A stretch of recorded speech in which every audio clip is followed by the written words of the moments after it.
ముఖ్య కారణభూతమైన మన మాధవరావుకి ఇప్పుడు అభినందన తెలియజేస్తున్నాను. ఆయనతోటి వాళ్ళ తల్లిదండ్రులు దాన్ని ఆ విధంగా ప్రోత్సహించినందుకు వాళ్ళ తల్లిదండ్రులకు ముందుగా నమస్కరిస్తూ, అలాగే మన ప్రాంతంలో అఖండ విజయాన్ని సాధించి రాష్ట్రంలోనే ఒక దీశాలిగా ఒకవేళ ఎన్నికలు వస్తే గ్యారంటీగా గెలిచే సీట్ ఏదైనా ఉంది అంటే అది బొబ్బిలి బేబీ నైని గారు అని చెప్పి రాష్ట్ర వ్యాప్తంగా ఎందుకు ఆ విధంగా పేరు వచ్చిందంటే ఆ విధంగా జనాల్ని అక్కడి చేసుకుని అందరి హృదయాలు దోచుకున్న వ్యక్తి కనుక ఆయన చేతుల మీదుగా యొక్క స్వామి వివేకానంద యొక్క విగ్రహ ఆవిష్కరణ జరగటం చాలా అద్భుతమైన ఘట్టం కనుక దాంట్లో నాకు కూడా భాగస్వామ్యం కలిగించినందుకు మాధవ్కి ఈ సందర్భంగా అభినందనలు తెలియజేస్తూ అనేక మంది పెద్దలు తెలుగుదేశం, జనసేన, బీజేపీ, ఆర్ఎస్ఎస్ అలాగే మిగతా సంస్థలు ఏబీపీ సంబంధించిన అనేక మంది పెద్దలు వచ్చారు, అనేక మంది విద్యార్థులు వచ్చారు. మీ అందరికీ కూడా ఇవాళ మన ఒక పండగ లాంటిది. అంటే స్వామి వివేకానంద యొక్క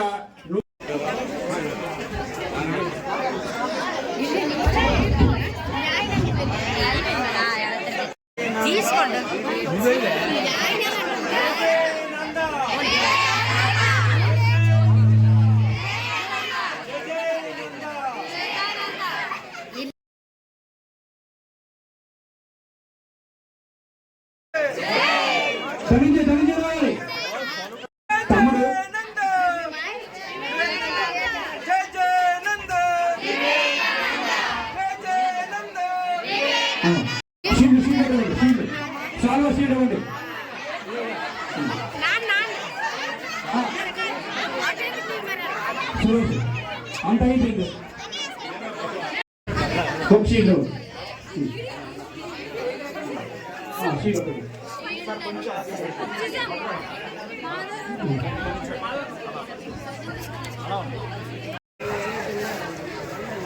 దయచేసి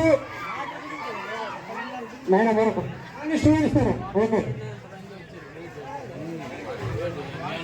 వివేకానంద గారి యొక్క విగ్రహావిష్కరణ సందర్భంగా ఇవాళే రేపు మనం అత్యాధునిక హంగులతో బొబ్బిలి పట్టణంలో నిర్మించుకోబోయే ప్రభుత్వ గ్రంథాలయానికి మరి ఆ గ్రంథాలయానికి స్వామి వివేకానంద గారి పేరు పెట్టాలని నేను మున్సిపల్ కమిషనర్ గారికి, పాలకవర్గానికి ఇవాళే తెలగా కౌన్సిలర్లు, వైస్ చైర్మన్ గారు అందరూ ఉన్నారు కాబట్టి ఒక మంచి సంకల్పానికి అందరూ కూడా మద్దతు తెలిపి ఈ మంచి కార్యక్రమం జరిపించాలని నేను మనస్ఫూర్తిగా కోరుకుంటున్నాను.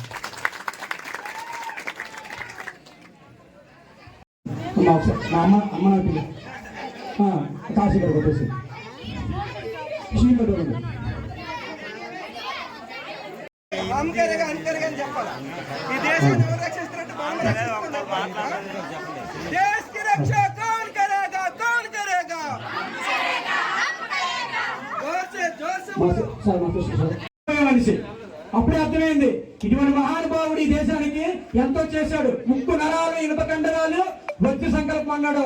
నాకు అప్పుడే అర్థమైంది ఆ మహానుభావుడు మా వీధిలో ఉండాలని కోరుకున్నాం. ఈరోజు నాకు నెరవేరింది. వర్షం పడింది నేను బాధపడలేదు. ఎందుకంటే ఒక రైతు బాగుపడ్డాడు వర్షం వల్ల. ఎందుకంటే నాకు చాలా ఆనందం. నా ఈ కార్యక్రమం వల్ల ఒక రైతు పని జరిగింది. నేను ఎప్పుడూ బాధపడను. ఎందుకంటే ఒక మనిషి బాగుంటే బాగుండాలని కోరుకున్న వ్యక్తి నేను. అందుకే ఈ రోజు ప్రతి రూపాయి నేను సంపాదించిన ప్రతి పైసా, ప్రతి 10 రూపాయి దాచుకుని పెట్టిన విగ్రహం అది. ఈ రోజు నేను గర్వంగా చెప్తున్నా. దయచేసి అందరూ అర్థం చేసుకోండి.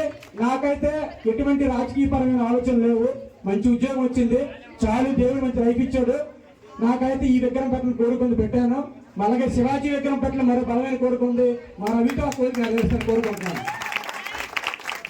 నా ఈ కార్యక్రమానికి ఇచ్చేసిన బేబినాయుడు గారికి, మాధవన్నకి, ఏబీపీ కాశీ గారికి, శరదన్నకి, అలాగే బాబు పాదుడు గారికి, అలాగే వైస్ చైర్మన్ రమాదేవి గారికి, అలాగే రాజు భవన్ గారికి, రమాదేవి గారికి, అలాగే పువ్వ శ్రీనివాసరావు గారికి, బాబీ గారికి, అందరికీ దయచేసి మన్నించండి. వర్షం పడ్డది. నేను ఎవరితో మాట్లాడించే ప్రయత్నం చేయలేకపోయాను. నేను చాలా అనుకున్నాను చేద్దామనేసి. కానీ నాకు కారణం ఏంటంటే నేను ఎవరైతే అనుకున్నానో వాళ్ళు ఈ సమక్షంలో విగ్రహం ఓపెన్ చేశారో చాలా ఆనందంగా ఉంది. ఎందుకంటే 2000 మందితో కార్యక్రమం చేశారు. కెపాసిటీ ఏబీవీపీ పొందే నాకుంది, కానీ ఒక రైతుకి వర్షం పడింది కాబట్టి చాలా ఆనందం, మీ జీవితంలో మర్చిపోయిన ఆనందం. ఒకసారి మాధవతో మాట్లాడు.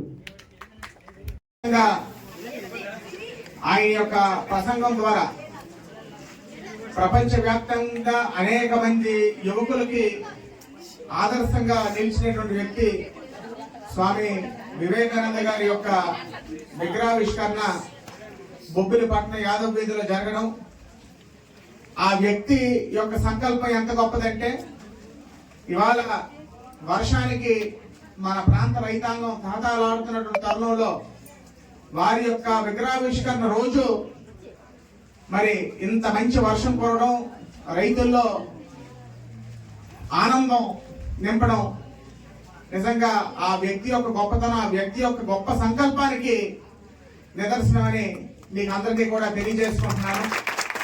ఒక మంచి కార్యక్రమానికి మమ్మల్ని భాగస్వాములు చేసి, ముఖ్యంగా మా ఆప్తులు మిత్రులు, వారి నాన్నగారు మా నాన్నగారు ఎంతో మంచి స్నేహితులు.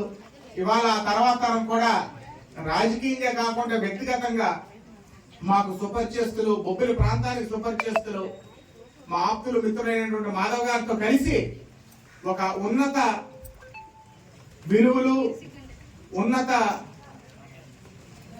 దేశ సమగ్రతను కాపాడే విలువలు ఉన్నటువంటి వ్యక్తితో కలిసి, మాధవ్ గారితో కలిసి ఈ విగ్రహావిష్కరణలో పాల్గొనడం నాకు నా అదృష్టం, నాకు అమితమైన సంతోషాన్ని ఇచ్చిందని తెలియజేసుకుంటున్నాను. అదేవిధంగా మాధవ ఎన్నో సంవత్సరాల క్రితం తనకి ఏ ఉద్యోగం రానప్పుడు అప్పుడు నాకు ఒకసారి చెప్పాడు,